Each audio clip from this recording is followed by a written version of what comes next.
सतगुरुदेव की जय। सर्वसंग से प्रार्थना है, सत्संग प्रारंभ हो रहा है। कृपया सत्संग स्थल पर शांति पूर्वक विराजमान होकर के श्रद्धा से सत्संग सुने। परमेश्वर की प्यारी आत्माओं से पुनर्निवेदन है, सत्संग प्रारंभ हो रहा है। कृपया सत्संग स्थल पर शांति पूर्वक विराजमान होकर के श्रद्धा से सत्संग सुने। सत साहिब सतगुरुदेव की जय। बंदी छोड़ कबीर परमेश्वर जी की जय। बंदी छोड़ गरीबदास जी महाराज जी की जय। स्वामी रामदेवानंद जी गुरु महाराज जी की जय हो।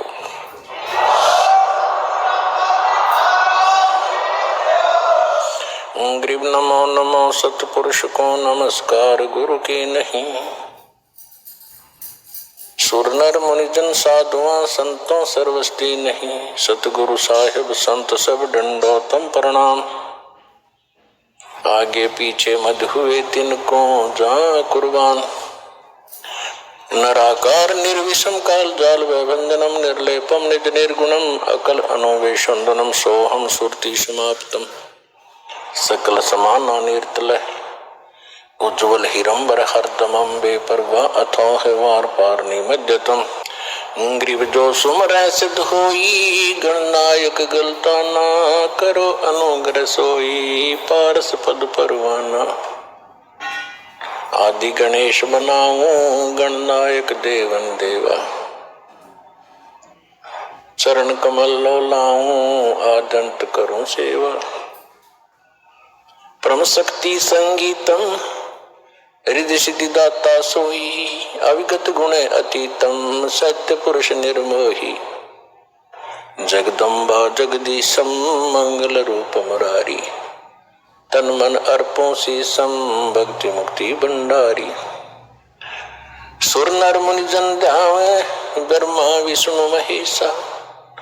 शेष सहस मुख गावे पूज्य आदि गणेशा। इंद्र कुबेर सरीखा वरुण धर्म राय ध्यावे। समर्थ जीवन जी का मन इच्छा फल पावे। 33 कोटि आधारा ध्यावे सहस 88। उतरे बहुत जल पारा कट है यम की फांसी। 33 कोटि आधारा ध्यावे सहस 88। उतरे बहुत जल पारा कट है यम की फांसी। कर जोरों विनती करूं धरूं चरण पर शीश। गुरु जी राम देवानंद जी महाराज ने दियो नाम बख्शीश। कोटि कोटि सजदा करूं कोटि कोटि प्रणाम।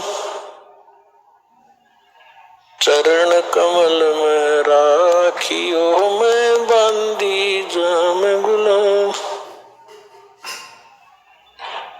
कुत्ता हूँ गुरुदेव का रामपाल दास का नाम।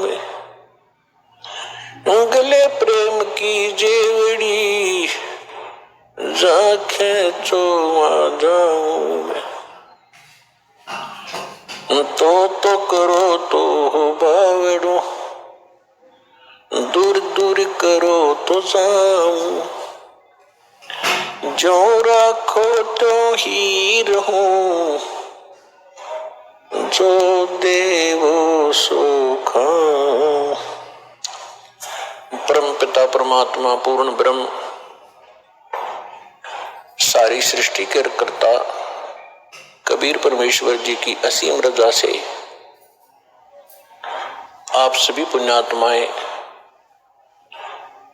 इस सतलोक आश्रम बरवाला जिला हिसार में उपस्थित हुए।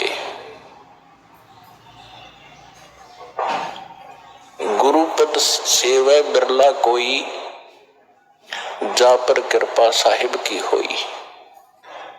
गुरु जी के पद्धति को, गुरु जी के बताए मार्ग को वही सफल कर सकता है जिस पर परमात्मा की विशेष रजा होती है। यदि आप जी को ये ज्ञान ना होता तो आप इस समय को कहीं ना कहीं बर्बाद करते, कहीं किसी की निंदा चुगली करके, या किसी कहीं पर ताश खेल के, या जुआ खेलते, या कहीं राजनीतिक बातें करते जो कति काम की नहीं थी। और वो समय आपका कैसा सदुपयोग हुआ, इस बात को याद रखना। ये सब कहते हैं भक्ति मुक्ति के दाता सतगुरु, भटकत प्राण फिरंदा, उस साहिब के हुक्म बिना नहीं तरवर पात हिलंदा। उस परमेश्वर कबीर जी की आज्ञा बिना, उसकी रजा के बिना किसी वृक्ष का पत्ता भी नहीं हिल सकता। भक्ति और मुक्ति के दाता सतगुरु, भक्ति करा के ही मोक्ष होता है। जब हमें सत भक्ति प्राप्त होगी तभी हम मुक्ति पाएंगे, और वो सतगुरु ही दे सकता है। सतगुरु परमात्मा ही होता है, या फिर उस परमात्मा का कृपा पात्र हो सकता है जिसने जो ज्ञान उसी परमेश्वर से जो सतगुरु रूप में आए हुए होते हैं, वो फिर आगे उसी के ज्ञान को प्रचार करता है। तो इस विषय में आज ये दास वो सतगुरु है जो परमात्मा का दास, उसका भेजा हुआ कुत्ता आपको जगा रहा हूं भौंक भौंक कर। आप धनी हो,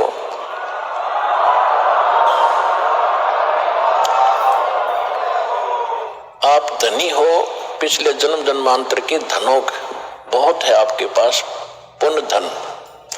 परमात्मा का भक्ति धन आपके पास बहुत ज्यादा है, और आप गफलत में सो रहे हो, चोर चोरी कर रहे हैं।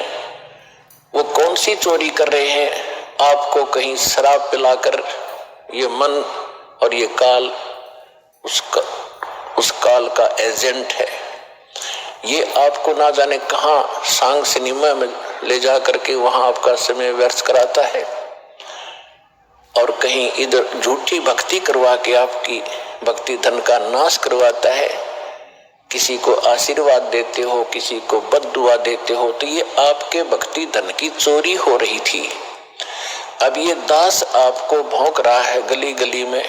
पहले गांव गांव में, गली गली में गए, प्रचार ज्यादा बढ़ गया तो फिर परमात्मा की वही आवाज इस दास के, उसके कुत्ते की सीडी डीवीडी मेमोरी कार्ड बना के आप तक पहुंचाया। आप जाग गए, जो जग गए उनका चोर भाग गए, और जो अभी सोए पड़े हैं उनका चोर चोरी कर रहे हैं, उनको भी हमारा उद्देश्य है जगाएंगे, बार बार आवाज लगाएंगे। कभी तो वो कुंभकर्ण की नींद को त्यागेंगे, भक्ति में लागेंगे। वो भी आपके भाई बहन है जो अभी बिछड़े हुए हैं, उनको भी जगाना है। तो आज जो सतगुरु, भक्ति मुक्ति के दाता सतगुरु और भटकत प्राणी फिरंदा, उस साहिब के हुक्म बिना नहीं तरवर पात हिलंदा। वही परमात्मा स्वयं ही अपने उस सुख स्थान को त्याग कर इस सबसे घटिया स्थान काल के लोक में आता है। सह शरीर आते हैं वो दाता, प्रत्येक युग में एक लीला करते हैं, एक बालक रूप में कमल के फूल पर प्रकट होते हैं। कुंवारी गायों से उनके बचपन की परवरिश होती है, और फिर बड़े होकर के वो परमात्मा एक आम नागरिक की भी, अच्छे नागरिक की भूमिका करते हैं और सतगुरु की भूमिका भी करते हैं। और फिर उसके अतिरिक्त दूसरी स्थिति में वो कभी भी प्रकट हो जाते हैं किसी स्थान पर, कोई साधु संत रूप बना के। कलयुग के अंदर विशेषकर वो जिंदा महात्मा के रूप में ही प्रकट हुए हैं और अच्छी आत्माओं को मिलते हैं। ये वेदों से भी आपको प्रमाणित कर दिया कि परमात्मा सतलोक में रहता है, और वहां सिंहासन पर विराजमान है, तख्त पर। असंग ब्रह्मांड के कंट्रोलर के तख्त यानी सिंहासन पर, राजगद्दी पर मालिक बैठे हैं, वो महाराज हैं, वो भगवान है। और यहाँ छोटे मोटे टुकड़ों के जो राजा बने बैठे हैं, ये लोक भी नकली, ये राजा भी नकली।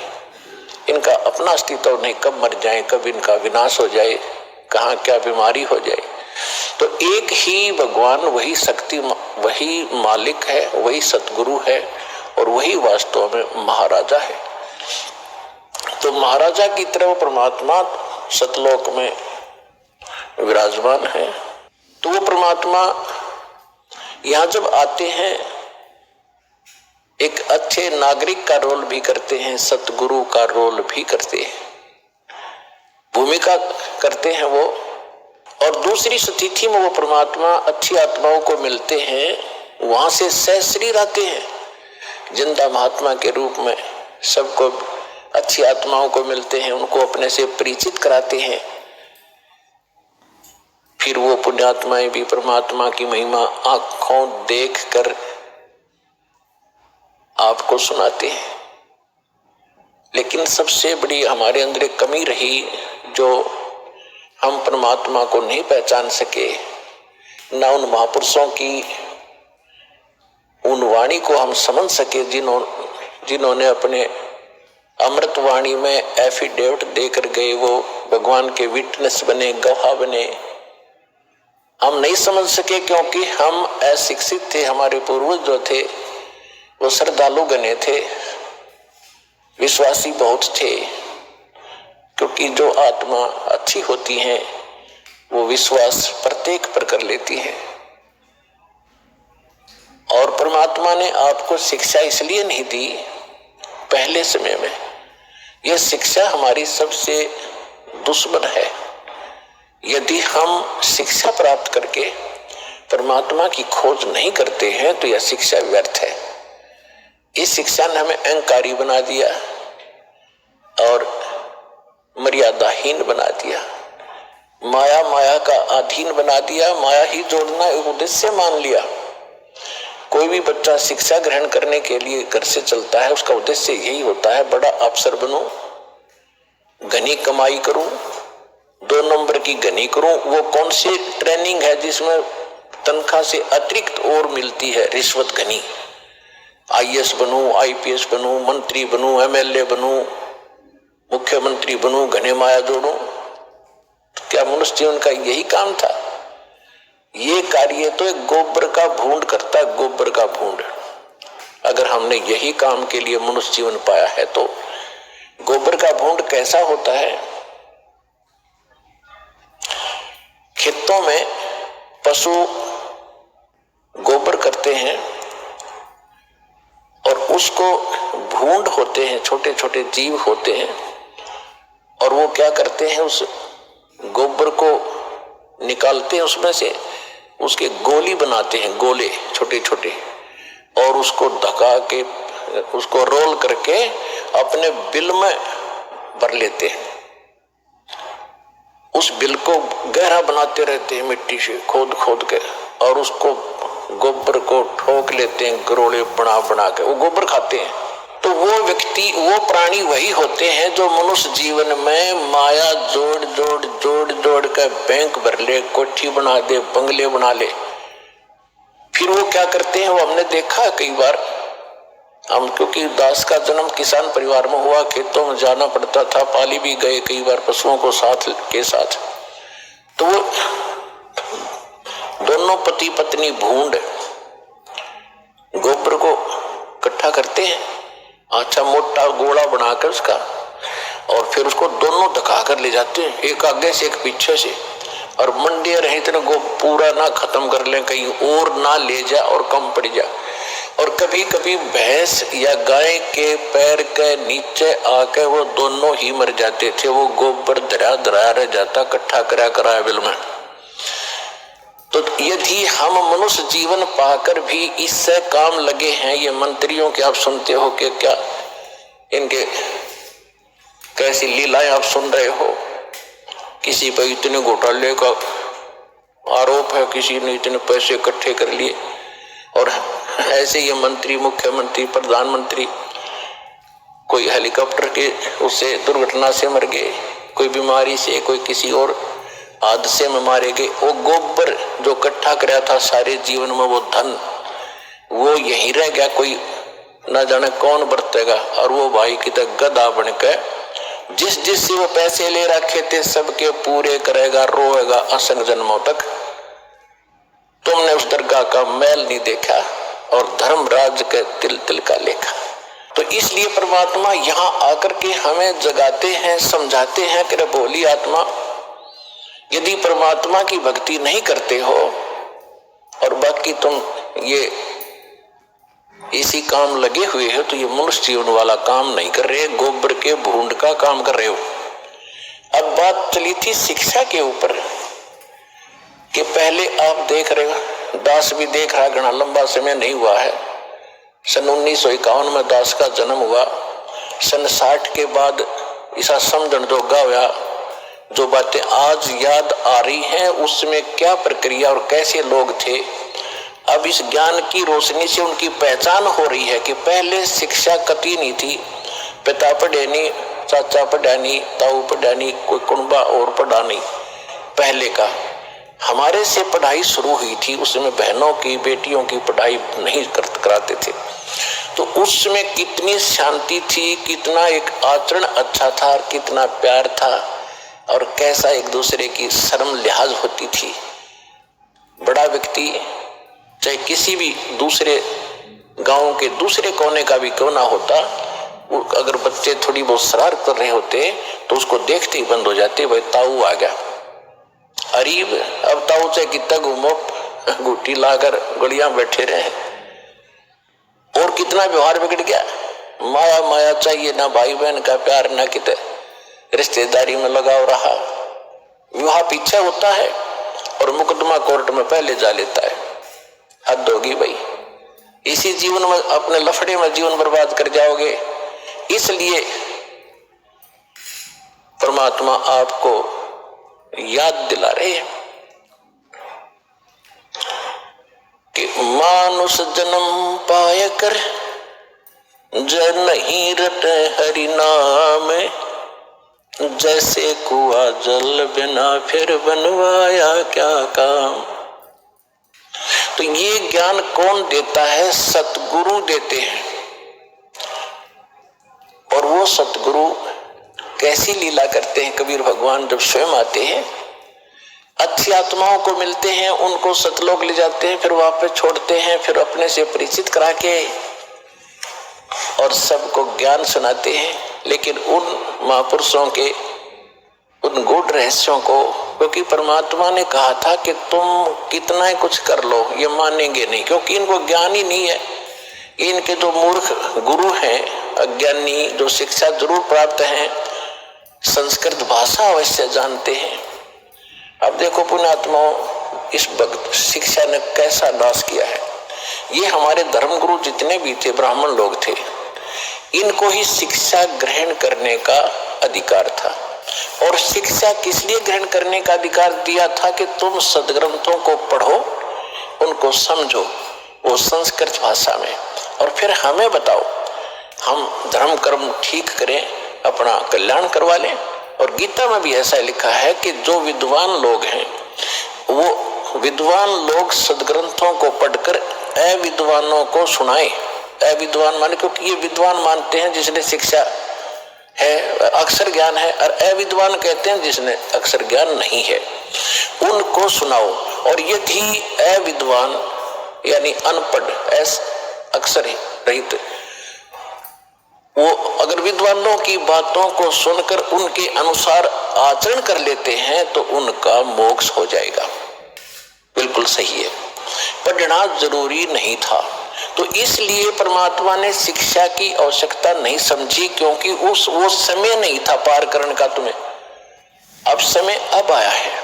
तो उस समय वो जो शिक्षा ग्रहण करते थे ब्राह्मण लोग, ये केवल माया जोड़ना उद्देश्य रखते थे। और काशी विद्यापीठ बनारस में जो बच्चा पढ़कर आता था ब्राह्मण का, उसकी बड़ी महिमा होती थी। और और उसी से सभी अपने धार्मिक अनुष्ठान कराया करते थे, अच्छी दक्षिणा देते थे कि बड़ा अच्छा सदग्रंथों का ज्ञाता। तो उन धर्म गुरुओं का एक उद्देश्य बन गया कि माया घनी कैसे बने। इन्होंने माया इकट्ठा करना ही उद्देश्य मान लिया। एक कड़ौली गांव है खरखोदा तहसील के अंदर, सोनीपत जिले में। कड़ौली गांव का एक जाट था, निश्चल दास नाम था उसका, किसान का लड़का था। उसने जब वो समझण जोगा हुआ 10-12 वर्ष का, तो उसके मन में प्रेरणा हुई कि भी हमारे जितने भी सदग्रंथ, वेद, गीता, पुराण जो भी हैं, ये सारे संस्कृत भाषा में हैं और मैं संस्कृत भाषा पढ़ूं। और ये और जो धर्म गुरु हैं ये तो स्वार्थवश इनको पैसे लेते हैं और अटपट में लगा रखा है। मैं सदग्रंथों को पढ़ूंगा, वास्तविक ज्ञान करा करके फिर सच्चा ज्ञान लोगों को बांटूंगा फ्री में। तो इस उद्देश्य से उसने बनारस काशी विद्यापीठ में प्रवेश पाना चाहा शिक्षार्थ। तो उसके सामने एक समस्या आ गई कि वहां केवल ब्राह्मणों के बच्चों को ही प्रवेश मिलता था। उसके लिए गांव से नंबरदार होते थे, सरपंच नहीं होते थे, उनसे लिखवा कर ले जाना पड़ता था कि इस गांव का ब्राह्मण का पुत्र है, उसको प्रवेश मिलता था। तो उसने एक नंबरदार ऐसे ही अशिक्षित होते थे उसने आप पे लिख लिया कि ये निश्चलदार पुत्र फलाना गांव कड़ौली और ब्राह्मण का बेटा है। उसके दस्तखत करा लिए, वो प्रवेश पा लिया। प्रत्येक कक्षा में प्रत्येक वर्ष सबसे टॉप में आवे, संस्कृत भाषा सीख ली, बहुत अच्छा। जब शिक्षा पूर्ण करके वो चलने लगा तो जो प्रिंसिपल था वहां का, बनारस का जो ब्राह्मण प्रिंसिपल था यानी मुख्य अध्यापक था, शिक्षक था, उसकी एक कन्या विवाह के योग्य थी, युवती थी। उसने क्या सोचा कि इतना इंटेलिजेंट बालक है, इसने संस्कृत बहुत अच्छा सीखा है, ग्रंथों को भी खूब अच्छा पढ़ा है और ये जहां भी जाएगा इसकी वाह वाह हो जाएगी और तेरी बेटी सुखी रहेगी, ये घना धन इकट्ठा करेगा। इसलिए उसने मन बना लिया कि इस बच्चे से अपनी बेटी को ब्याह दूं, विवाह कर दूं। जब वो निश्चल दास गया उसके पास,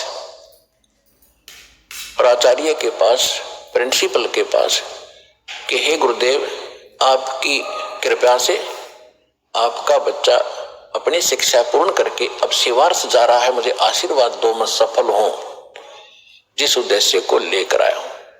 तो उसने कहा कि बेटा फिर गुरु को कुछ दक्षिणा भी देते हैं, दक्षिणा दे। दक्षिणा लो जी, मेरे पास क्या है, मत लगा कि वचनबद्ध हो जा। अच्छा जी, वचनबद्ध हो जा, मैं अपनी लड़की का विवाह तेरे से करना चाहता हूं, तुझे करना पड़ेगा। अब यहां फंस गया निश्चल दास धर्म संकट में, क्योंकि ब्राह्मण लोग अन्य जाति से विवाह नहीं करते थे अपनी बच्चियों बेटा बेटियों का। अगर ऐसा उनको पता चल जाए तो वो हंगामा खड़ा कर देते। तो उसने सोचा ये घर अगर ऐसा हो गया तो गांव में ही विरोध होगा, फिर ये पूरा ग्रुप मेरा विरोध करेगा और बात बिगड़ जाएगी और मैं गृहस्थ आश्रम अपनाना नहीं चाहता। फिर उसने बताया गुरुदेव, चाहे मुझे सजा देना और चाहे कुछ भी कहना, मैं एक सच्ची बात बताता हूं, मैं ब्राह्मण नहीं हूं, मैं जाट का लड़का हूं, कड़ौली मेरा गांव है, आप पता कर सकते हो। मैं इस उद्देश्य से आया था कि मैं इस ज्ञान को फ्री बांटूंगा, ये ब्राह्मण लोग इसका मूल्य ले रहे हैं, मैं वो मूल्य नहीं लेना चाहता। तो इतना गुस्सा कर गया वो ब्राह्मण प्रिंसिपल, कहने लगा तो दुष्ट, तूने धर्म भ्रष्ट कर दिया, ये कर दिया, तेरी हिम्मत कैसे बन गई, यहाँ धोखा देके हमारा ज्ञान चुरा लिया। अब वेद और गीता को तो ये रजिस्ट्री करा रहे थे, अपना नाम बै करा रखे थे नकलियों ने। उस लड़के को कहा कि प्रतिज्ञा कर रखी है तूने? कहा जी। कि तू कभी संस्कृत भाषा का प्रयोग नहीं करेगा और किसी संस्कृत भाषा में कोई प्रवचन नहीं करेगा और जा सकता है। और तुझे श्राप दे दिया उसने कि तुझे प्रतिदिन एक बार 1 घंटा बुखार बना करेगा ताकि तेरी गलती तुझे सदा याद रहे। तो पुण्यात्माओं, देखो उस दुष्ट आत्मा ने, अब ये ज्ञान की कमी, हम किसी को श्राप देते हैं क्योंकि पूर्व भक्ति का धन होता है, उसका श्राप भी फल जाता है। अब तो सारे नकली हो लिए, किसी श्राप फले ना किसी आशीर्वाद फले, खाली है सब। पहले अच्छे लोग होते थे, चाहे किसी जाति के थे, वो पिछले पुण्य कर्मों से परिपूर्ण होते थे, वो किसी को श्राप दे देते, उसको बुरा हो जाता, उसकी पूंजी खत्म होती। आशीर्वाद देते तो भी उनकी पूंजी चोरी होती, नष्ट होती, कमाई। इस करके ये यही काल के जाल में उलट पुलट होकर यही फंस गए। अब इससे निकलने के लिए हमें ज्ञान की आवश्यकता थी।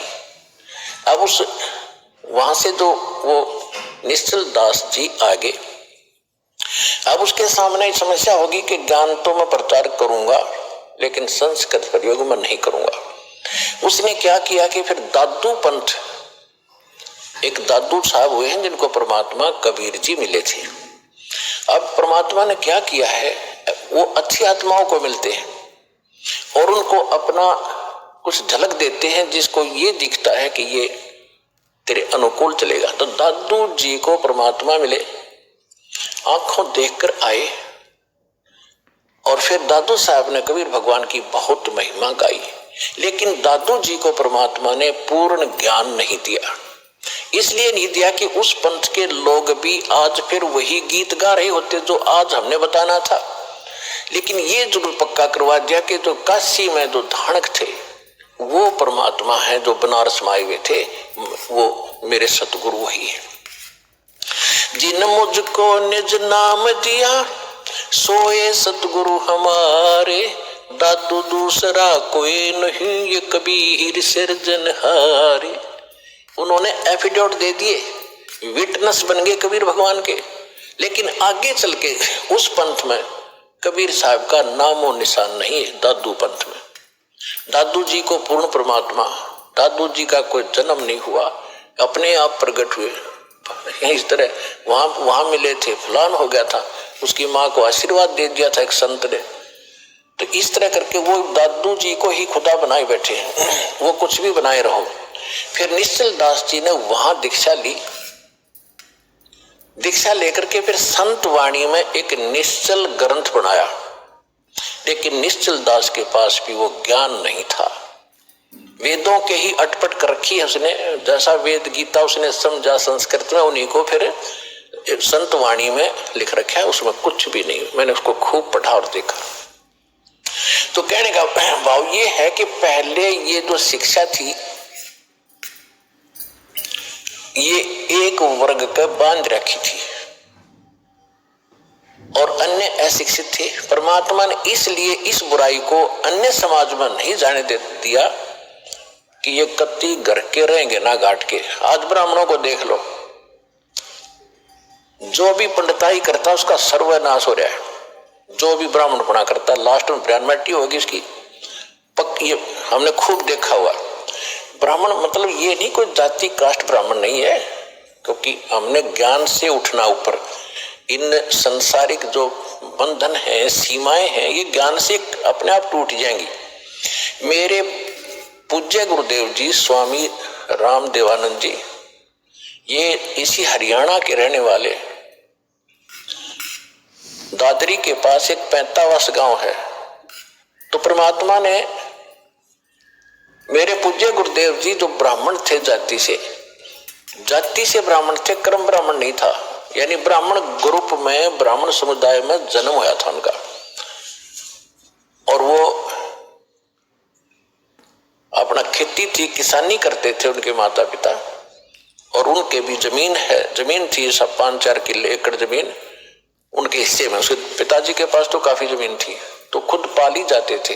तो वो ब्राह्मण थे जाति के। जब उनको ज्ञान हुआ, हमारे पूज्य दादा गुरु जी उनको मिले और मेरे दादा गुरुजी यानी मेरे गुरुजी के जो गुरुजी थे वो छावला गांव है दिल्ली में, नजफगढ़ के पास।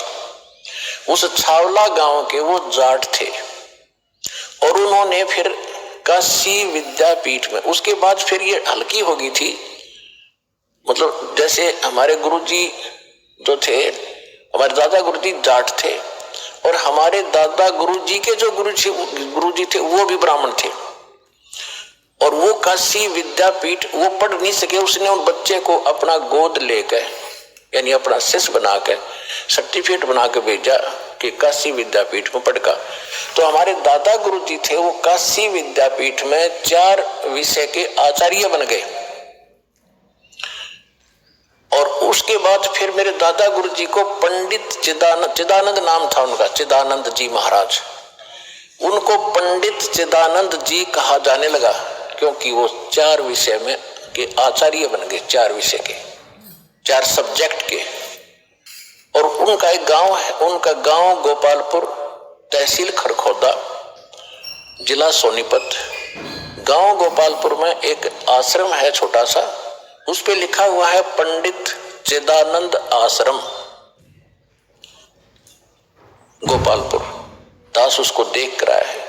तो कहने का भाव यह है कि हमारे दादा गुरुजी जाट होते हुए पंडित कहलाए और मेरे पूज्य गुरुदेव जी ब्राह्मण होते हुए वो ब्राह्मण नहीं, एक संत कहलाए, स्वामी संत। तो ये जाति कर्म से है, अपनी जन्म जात से नहीं होती। जैसे आज कोई भी लड़का, जैसे हमने देखा एक जाट और जहां दास सर्विस करता था नहर विभाग में, वहां चिनाई का काम करता था, राजमिस्त्री कहलाता था, राजमिस्त्री। और गांव में भी उसने राजमिस्त्री कहते थे, जाट होते हुए भी। तो इसी प्रकार एक ब्राह्मण का लड़का दिल्ली में नाई की दुकान खोल रहा है, बार्बर, तो उसको राजेश बार्बर कहते हैं, जबकि वो पंडित है वर्ण से, लेकिन कर्म से वो बार्बर नाई कहलाता है। तो इसी प्रकार हमारी ये जातियां बनती चलेगी, ग्रुप बन गए। फिर क्योंकि पहले व्यवसाय परंपरागत होते थे और उसी परंपरा में विवाह होना इसलिए कंपलसरी था क्योंकि जैसे जाट की लड़की और कुमार का व्याधि, तो जाट का व्यवसाय कुछ और है और कुम्हार का कुछ और, जाते सारे बर्तन फोड़ेगी। और कुम्हार की लड़की कुम्हार के ब्याह जा तो उसको पहले ट्रेनिंग होती है उस काम की, वो ठीक जाती रलमिल हो जाती थी। इसलिए हमारा विवाह अपने वर्ण में ही अपने होना कंपलसरी था, अनिवार्य था उस समय। इसी तरह किसान की लड़की किसान के ब्याह जाती थी तो वो काम से पहले ट्रेंड होती थी, झगड़े ना बढ़ते, काम खराब नहीं होते थे। तो अब समय बदल गया है, व्यवसाय भी काफी बदल गया है। तो इसमें अगर इंटरकास्ट शादी होती है तो कोई दिक्कत नहीं, क्योंकि हम मनुष्य हैं, हम एक पिता के बच्चे हैं और हमारा एक ही उद्देश्य है, यहाँ से मोक्ष कराना और सतलोक जाना, वहां कोई झगड़ा ही कोई नहीं। तो इस प्रकार हमने इस काल के जाल को काटना है, हर तरह से इसको कंडम करना है, सच्चाई को ऊपर लाना है। तो इसलिए ये विद्या जो थी ये सीमित होकर रह गई और परमात्मा ने ये इसलिए आपको नहीं आने दिया आप तक, क्योंकि वो पीक टाइम नहीं आया था, प्राइम टाइम नहीं आया था जिसमें आपको पार करना था। वो कब करना था? परमेश्वर ने काल से कहा था, जब काल की और परमेश्वर कबीर जी की गोष्ठी हुई थी प्रथम सतयुग में। जब सारी बात हो गई कि आप किस लिए आए हो सतलोक से, अपने परमात्मा ने अपना रूप बदल रखा था, अपने पुत्र जोगजीत का रूप बना रखा था। और ये जो काल है ये भी उस परमात्मा का 17वां पुत्र है,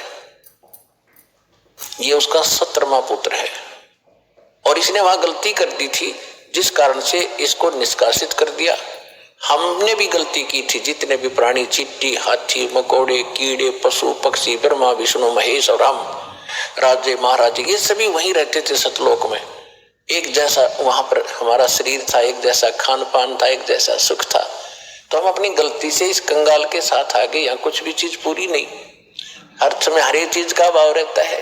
मार मार एक रोटी का काम पूरा ना होता सारे जीवन में जीव का। पशुओं ने देख ले, उसके पीछे भाग रहा है उसको खाने के लिए, हिंसक पशु। पशु, जैसे पशु हैं दूसरे शाकाहारी, वो सारा दिन घास चर चर के खाएं जार निकालें जार, खाएं जार निकालें जार, मर जाओ। क्या यही जीवन है? सतलोक में सारी सुविधाएं हैं, जो खाओगे वही बॉडी में हजम होता है, ना कोई टट्टी ना पेशाब, उसमें कुछ नहीं होता। ऐसा गजब का ना कोई, अब सोता उठते आदमी फ्रेश होता है, फ्रेश होते सबसे पहले टट्टी मास दे है। तो यहाँ तो ऐसा ही रहेगा। तो वहां चलेंगे हम जहाँ सारा सुख है, इतना सुंदर चीज कभी व्यर्थ नहीं होते, वहां कोई बकवास नहीं आती, मन में दोष नहीं होता। जब आत्मा निर्मल हो जाती है, विकार होते ही नहीं, बकवाद करने की इच्छा ही नहीं बनती। तो ज्ञान से अब परमात्मा ने ये शिक्षा इसलिए दी हमारे को कि हम जो मैं बताऊंगा, परमात्मा के ने कहा था कि जो ज्ञान हम देंगे फिर हम अपना एक दास बेचेंगे। वो तो ज्ञान परमात्मा 600 वर्ष पहले सतगुरु रूप में दे गए थे, कबीर भगवान कबीर वाणी के माध्यम से। कबीर सागर, कबीर बीजक, कबीर शब्दावली, कबीर साखी, इस तरह उन्होंने कई भागों में बांट रखा है, बाद में प्रिंट करने वालों। बाकी ये सभी कबीर वाणी है, जिसके विषय में गीता अध्याय नंबर 4 के श्लोक नंबर 32 में कहा कि वो परमात्मा स्वयं अपने मुख कमल से जो ज्ञान देता है उसमें यज्ञ यानी धार्मिक अनुष्ठानों की जानकारी विस्तार के साथ बताता है, और उसको जानने के बाद सब कर्मों से मुक्त हो जाता है। चौथे अध्याय के 34वें श्लोक में कहा कि उस ज्ञान को तत्वदर्शी संतों के पास जाकर समझ। तो कहने का भाव यह है कि परमात्मा ने 600 वर्ष पहले आकर ये तत्व ज्ञान बताया था। तो जब काल से बात हुई थी और परमात्मा अपने जोगजीत पुत्र के रूप में आए थे, जब काल के लोक में प्रवेश किया, किस लिए आए थे?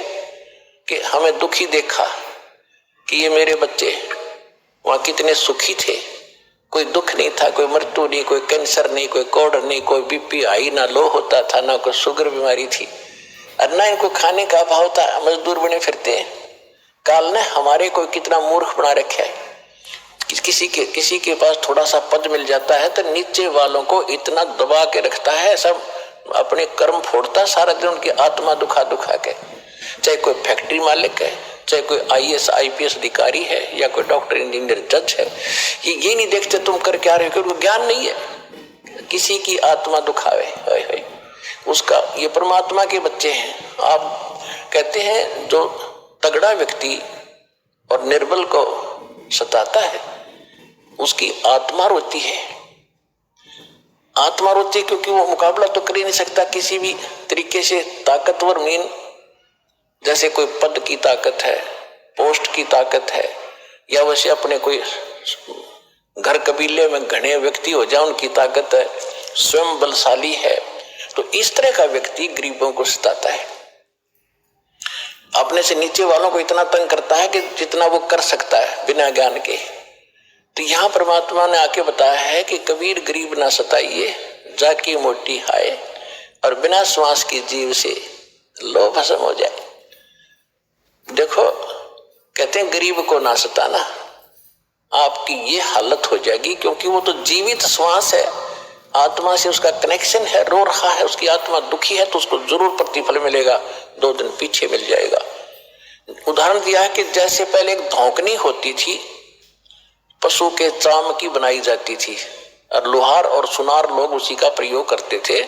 उसमें ऐसे एक हैंडल सा लगा लेते थे, उसको पकड़ के ऐसे करते थे, आगे उसका एक छोटा सा सुराख होता था उस चमड़े में, और वहीं से वो हवा लेती थी और फिर ऐसे छोड़ते थे, वो हवा फूंक मारती थी अग्नि में, ऐरण में, जहां पर लोहे को गर्म किया जाता था, पिघलाया जाता था।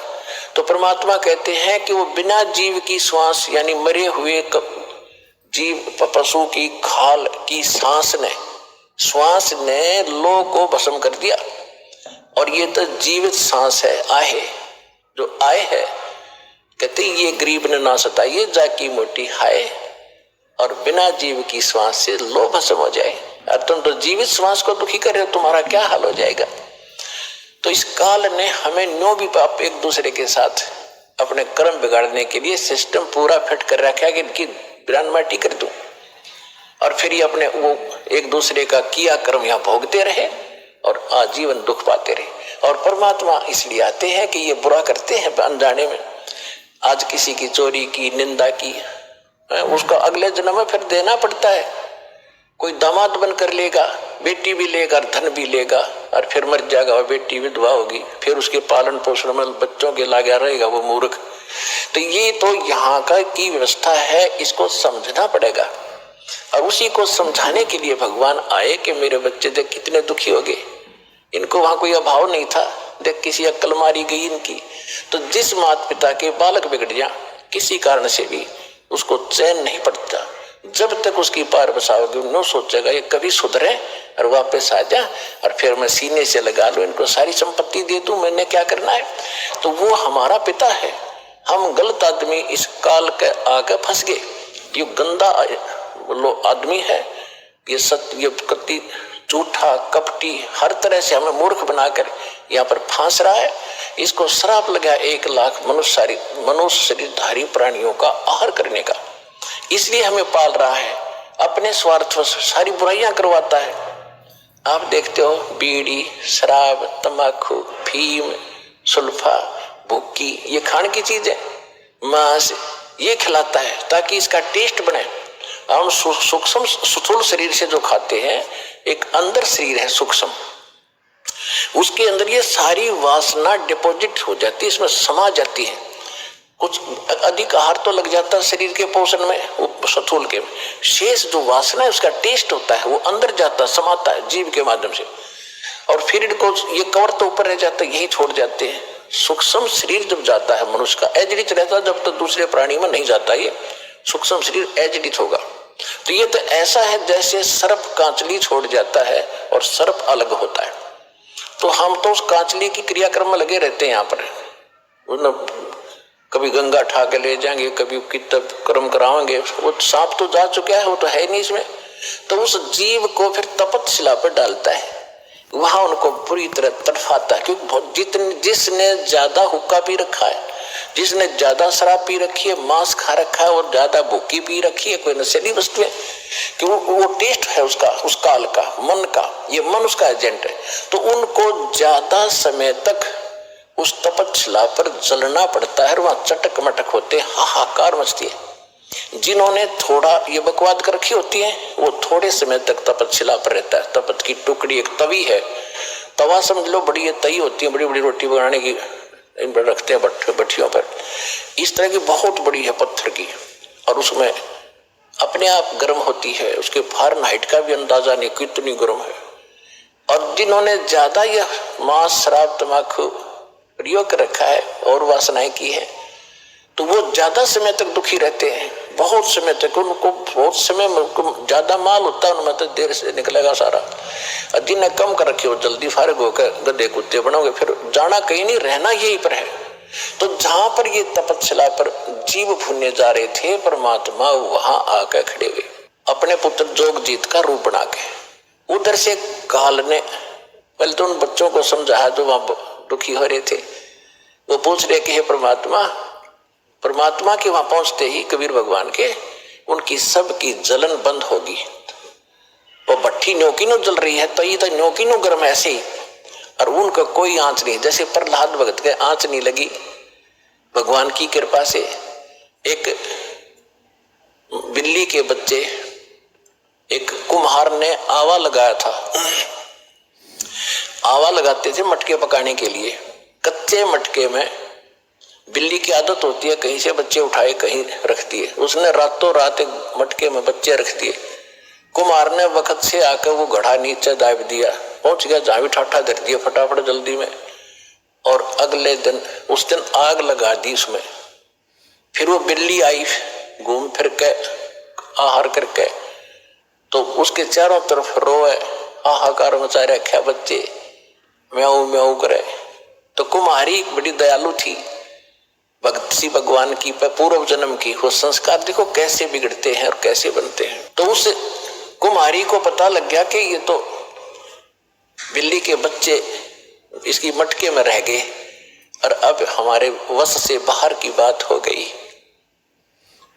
और अब माँ को पता होता है बच्चों का कितना दुख है, वो भी माँ थी और बिल्ली भी माँ थी। तो कुम्हारी ने मालिक से अर्ज लगाई, हे परमात्मा, हम पे पाप बनेगा, गलती बन गई, हे दाता इसके बच्चे बचे। उधर से वो बिल्ली भी पुकार रही थी। तो मालिक ने क्या किया, देखो पूर्व जन्म के दास जो आपको कह रहा है ये काल कैसे बर्बाद कराता रहा, क्योंकि ऐसी परिस्थितियां पैदा कर देता है कि हम अपनी पूंजी को नाश करते ही रहे। अब देखो आपने पुण्यात्मा, ये तत्व ज्ञान है। ये रामकृष्ण की स्टोरी तक कोई सुना देगा, खड़ा होगा, कितने सुन लियो तुम, 5-4 संस्कृत श्लोक बोल देगा, तुमने राजी कर देगा, दक्षिणा लेगा, ये होता ही रहा अभी तक। ये तत्व ज्ञान है जिसका सब तरह का निष्कर्ष निकलेगा। अब प्रश्न चल रहा है कि तुम्हारी चोरी हो रही है, तुम यहाँ पूंजी कभी इकट्ठी करते हो, फिर चोर कैसे कैसे तुम्हें लूटते हैं ठग। अब जैसे एक टटीरी थी, महाभारत में प्रकरण आता है, ये सच कथाएं हैं। आज तो वैज्ञानिक पाक के इनमें ना समझ माती ना हो, बाकी सच्चाई मिटा नहीं करती किसी के ना मानने से। महाभारत में कहानी आती है कि एक टटीरी पक्षी है, टटीरी, उसने कुरुक्षेत्र के मैदान में अंडे उत्पन्न कर दिए, जमीन पर पैदा करती है वह अंडे।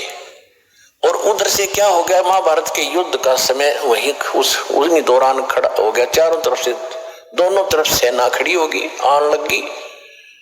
तब उसने देखा ही तो कमाल हो गया, तेरे बच्चे मारे जाएंगे, घोड़ों के, हाथियों के पैरों के नीचे, रथों के नीचे आके कट जाएंगे। तो उसने भगवान से अर्ज लगाई, हे परमात्मा मेरे बच्चों की रक्षा करना। अब देखो दास जो आपको बार बार बताता है, तो उसी समय परमात्मा ने उसकी अर्ज सुनी। ऊपर से इंद्र के हाथी का एक घंटाड़ा टूटा, 88,000 मन का था, 88,000 मन। एक मन 40 किलो का होता है, 88,000 को गुणा करके देख लियो कितने क्विंटल बनेंगे 40 से। तो वो आके गिर गया, इतना भार आओ। अब उस महाभारत के युद्ध में किसने फुर्सत थी, इसने देखा, किसने देखा, महाभारत हो गया, 18 करोड़ आदमी कट के मर गए, और वो अंडा के आंच भी ना लगी, वो 9 के 9 बच्चे बन गए, वो 9 के 9 अंडे सुरक्षित पाए। फिर बाद में देखा भाई यूं क्या है, ना होता है, वो सब ने लाग लू को गेरा टेढ़ा, तो बच्चे पाए 9 के 9, और टटीरी वहां आकर बैठ गई। तो कहने का भाव ये अपनात्मा, टटीरी ना तो राम की पूजा करती थी, ना श्री कृष्ण न जाने थी, ना कोई विष्णु उस समय जानती थी, किसी को नहीं जानती थी। इसी तरह ना बिल्ली जानती थी किसने पुकारूं, आत्मा रोए थी उस समय परमात्मा। आत्मा परमात्मा को याद करती है, चाहे पशु की है चाहे पक्षी की। और उनकी सुनाई कैसे होती है, अगर उनके पूर्व जन्म के कोई पुण्य उनके साथ थे तो वहां बचाव होता है। जैसे दास पहले श्री राम, श्री कृष्ण जी का, विष्णु जी का पुजारी था, हनुमान जी का पुजारी था, और घर में जो भी सुख हो रहे थे, सुख हम पहला सुख मानते थे, संता ब्याह हो गया, विवाह के बाद बेटा बेटी हो गए, क्या बात हुई, और सोचते थे हमारे भगवान ने दे दिया, श्री राम ने दे दिया, कृष्ण ने, जो सा भी सामना आ जाता उससे का शुक्रिया कर देते थे। ध्यान में आते ही हनुमान जी ने दया कर दी, बाबा श्याम जी ने दया कर दी। अब दया, अब पता चला, सूक्ष्म ज्ञान की रोशनी से पता चला कि ये तो हमारा पूर्व जन्म का संस्कार ही हमें मिल रहा था। जैसे पास हो गए बच्चे, इसी में सुखी मना खुशी मनाते हैं बच्चे को, तो वही बड़ी भारी बात होती है और बड़ा हर्ष का काम होता है कि पास हो गया, हो फिर नौकरी मिल गई, कहना है क्या, अच्छी सर्विस मिल गई। तो ये सब हम अपने इन भगवानों को देते थे जिनकी हम पूजा करते थे, श्रेय उनको देते थे क्रेडिट। अब पता चला ये तो कुछ कर ही नहीं सकते थे, वो तो कबीर परमात्मा ही पिछले जन्म के संस्कारों से ही आपकी मदद करता आ रहा था, चाहे कोई पशु है चाहे कोई पक्षी। तो इस प्रकार हमने इस ज्ञान को समझना है। परमात्मा सत्संग के अंदर हर पहलू पर विचार प्रकाश डाला जाता है ताकि आप अच्छी तरह दृढ़ हो इस ज्ञान पर। ये एक ऐसा सामूहिक सत्संग स्थल है, ऐसा शिक्षा स्थल है जिसमें प्रथम कक्षा के बच्चे भी आते हैं, यही पढ़ाई पढ़ाई जाती है इकट्ठा ही बैठा के। और इसमें दूसरी कक्षा के यानी तो दूसरी बार हाजिरी लगवाने आए हैं, प्रथम कक्षा के तो पहला नाम प्राप्त है, दूसरी के जिनको सतनाम प्राप्त है, और फाइनल वाले भी हैं जिनको सार नाम प्राप्त है। तो सबको ही ज्ञान दिया जाता है और इस ज्ञान की रह रहकर सबको आवश्यकता होती है। सार नाम प्राप्त करके इंसान कोई खुदा नहीं बन जाता या मुक्त नहीं हो गया वो, यदि उसकी वो इस ज्ञान को आधार बनाकर अपना जीवन नहीं जीवेगा तो कभी भी फेल हो जाएगा, यहीं फिर काल का फंस जाएगा। इसी तरह कमाई तो उसकी नो की नो बच जाएगी, जो कमाई कर ली, लेकिन यहीं रहेगा तो फिर उसको इसी तरह कभी ब्रह्मा बनाएगा, कभी विष्णु, कभी शिव बनाएगा, फिर देवता बनाएगा, फिर बिल्ली बनाएगा। वो पूंजी तो इस समय की होगी आपके पास और वहां आपको ठगा जाएगा। एक दूसरे को दुआ, बच्चों के लिए ही भिक्षा भीख मांग मांग कर, दुआएं दे देकर। ये देखिए बुढ़ा बुढ़िया, पुराने समय में बुढ़िया क्या करती थी, कोई बहू आती थी, कोई बड्डी शानी उससे के पैर दबाया करती थी बड्डी के, और वह आशीर्वाद देती थी, हे बेटी तो पुत्ता फड़ियो, दूधा नहाइयो और तेरा तुम बूढ़ सुहागन हो। बूढ़ सुहागन माने बुढ़ापे तक नाम रहे तेरा पति, ये आशीर्वाद देती थी। तो वो जितनी थोड़ी बहुत पूंजी में बची थी वह बहुत दे दी। हाँ, बहू फिर आगे दे देगी अपनी बहू आती, अंत में कोई से पीछे कुछ पल्ला कुछ नहीं रहा।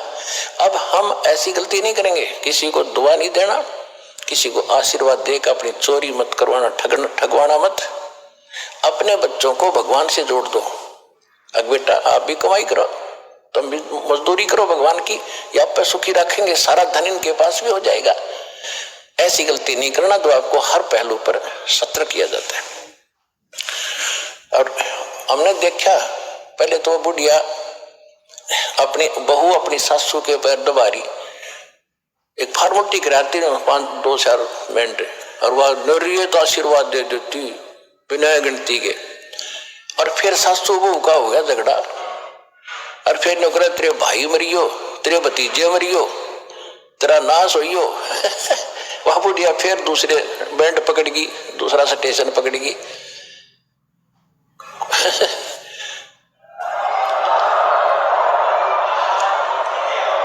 तो 9 प्लस माइनस करके कुछ तो दुआ में खोए, कुछ बद दुआ में खो दिया। बुढ़िया गुतरी बन गई, गधी बनकर घूमे, फिर अपना खाली होगी। तो ये वो चोरी हो रही है, और उसको जगाने के लिए परमात्मा ने पहले तो मालिक आए स्वयं, गांव गांव में, नगर नगर में कहीं खड़े हो जाते थे डंडोरा लेकर, एक तारा सुनाते थे। अब जो प्रसंग चल रहा था वही आते कि जैसे वो बिल्ली के बच्चे जो थे आवे में, और बिल्ली चारों तरफ रो रही थी, हाहाकार मचा रही थी। उधर से प्रहलाद भगत भी एक ऐसे पिता का जन्मा था जो कति नास्तिक और खुद भगवान बना बैठा था, लेकिन वो पिछले संस्कार का बालक था। कभी इसी जन्म में उसने भक्ति की थी, वो भक्ति की अब तभी तक कसक उसमें थी।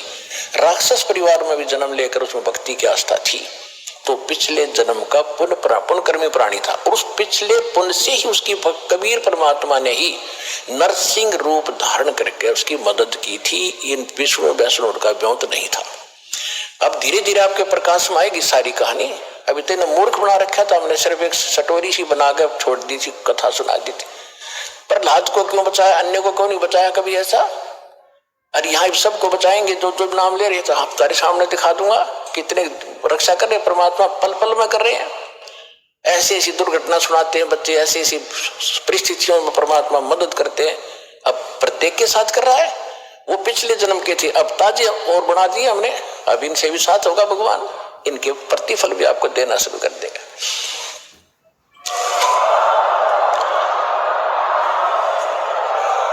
तो प्रहलाद कच्चा पक्का था। प्रहलाद के पिता ने बचपन से तो भगवान की भक्ति करता था, लेकिन विष्णु का पुष्प जैसे भी सुना ज्ञान किसी ऋषि से, नारद जी ने उसको गर्भ में शिक्षा दे दी थी, जब वो गर्भ में था मां के।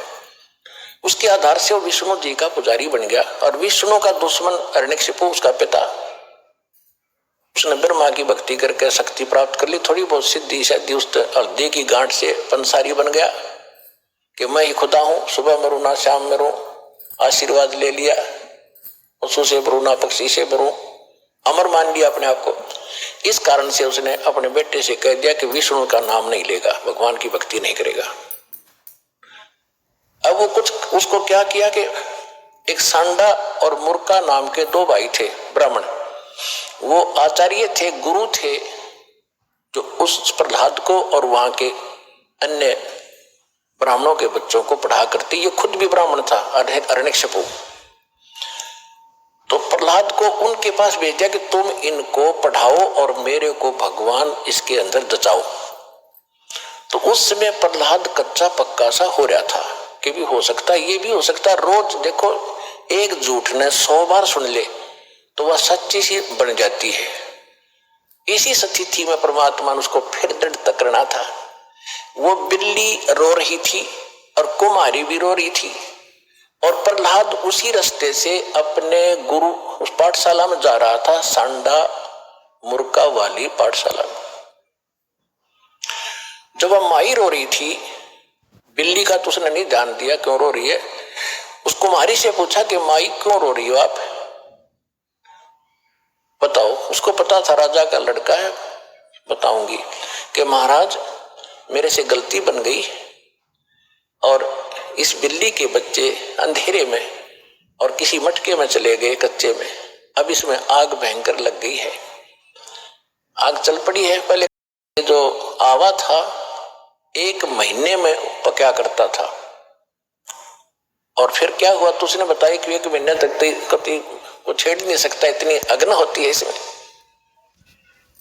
तो माई ने, उस प्रहलाद ने पूछा फिर आप कैसे रक्षा करोगे, कि भगवान करेगा, अब मनुष्य नहीं कर सकता, अब जीव नहीं रक्षा कर सकता, अब तो राजा भी नहीं कर सकता। राजा मान ले सैनिकों को बुलाकर मटके तो बुझा सके, मटके निकाल सके, लेकिन वो तो मर लेंगे, इतने एक का जल में मर जाएंगे वो बेचारे, तो भगवान ही बचा सकता है। क्या माई भगवान विष्णु जिससे भी भगवान है, यानी क्या माई भगवान इतना ताकतवर है कि वहां भी रक्षा कर देता है? कहां बेटा। हाँ महाराज, परमात्मा इसीलिए कहते हैं। कहने लगा माई जब तुम ये आवा तुम्हारा पक जावे, तो उसने पूछा क्या तुझे विश्वास है माई कि ऐसा होगा? कहा मुझे पूरा विश्वास है अपने भगवान पर। तो उसने, प्रहलाद ने कहा कि जब तुम्हारा ये आवा पक जावे, ये किलन मटके पकाने का भट्ठा, उसको आवा बोलते हैं, पूजा आवा, तो जब ये पक जाओ तो मुझे बुलाना, उसके बाद इसको खोलना, और यदि ये बच्चा जीवित पागे तो मैं भी इस भगवान के अतिरिक्त किसी को मानूंगा नहीं, किसी की भी। और नहीं तो भाई खबरदार, आज के बाद तूने राम का नाम यहाँ पर ले दिया, मेरे पिता का नाम लिया करो। उसका रंग टिट गया था थोड़ा सा, तुझे मालूम नहीं मेरे पिता को पता लग गया तेरे को जान से मरवा देगा। तो माई कहने लगी मुझे मालूम है, लेकिन मेरी मजबूरी है, आपके पिताजी भगवान नहीं है और इनको नहीं बचा सकते, मेरा भगवान बचाएगा। इस कारण से क्या हुआ, परमात्मा ने ऐसी अगले ही दिन ऐसी ठंडी हवा चलाई, वो तो लीला थी दाता की। 3 दिन के अंदर, पहले तो एक महीने में पकता था, 40 दिन में, 3 दिन में आवा पक कर तैयार हो गया और आग बुझ गई, कति ठंडी होगी। अब राजा के लड़के का आदेश था, जब प्रहलाद आया पाठशाला में जाने के लिए, कहा महाराज आज आवा मालिक की दया से 3 दिन में पक गया, आज हम इसको खोलेंगे। प्रहलाद वहीं बैठ गया, अब खोलो। वो निकाला, एक मटके में जिसमें वो बच्चे थे उसका अग्नि की आंच भी नहीं लगी थी, न्यू का न्यू कच्चा था, बच्चे सुरक्षित थे।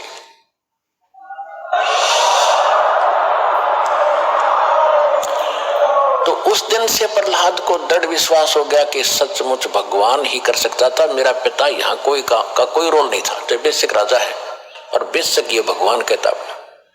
तो उसके बाद सांडा मुर्का को भी उसने कह दिया था कि गुरुदेव आप गलत गाइड कर रहे हो, मेरा पिता भगवान नहीं है, भगवान तो भगवान ही होता है, मैं उसी की भक्ति करूंगा। उसके बाद फिर पिता पुत्र की ठनगी थी, है